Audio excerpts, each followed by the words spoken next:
Okay friend, today I will show you how to grow a lemongrass in a simple method and a simple way.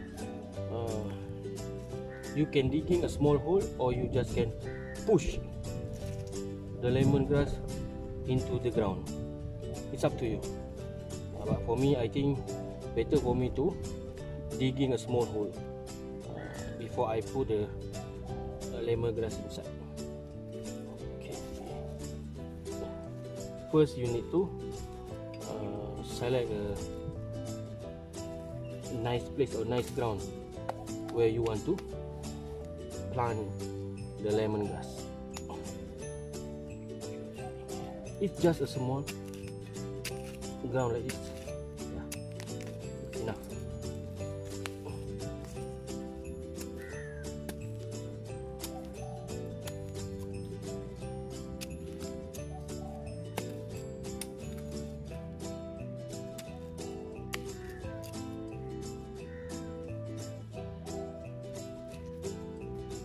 Yeah, like that. Then you can plant it. Yeah. Okay. So today I want to grow two lemongrass. Okay, first, and then the second one beside.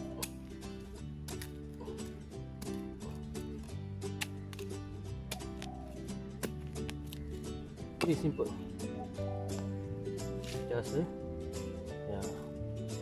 Just a small digging. Yeah, like that. Then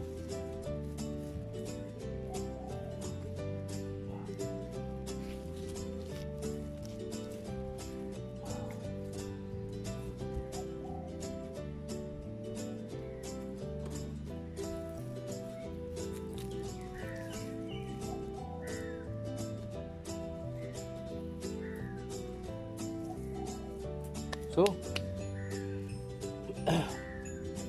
after you plant it, you can put a fertilizer.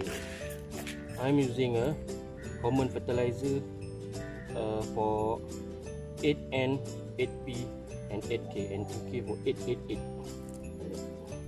So just put around the lemongrass that you just planted just now. Okay.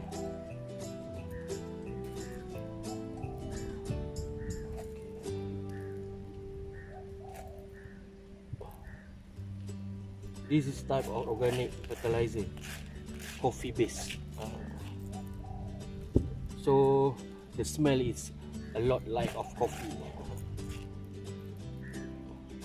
So finally, we finish it with pour the water to make sure it's grow steadily.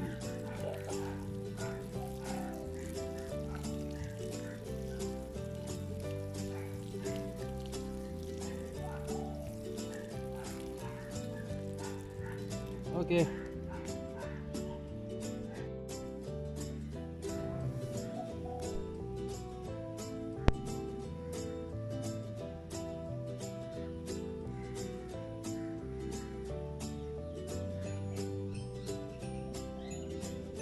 See you on the next video. Bye.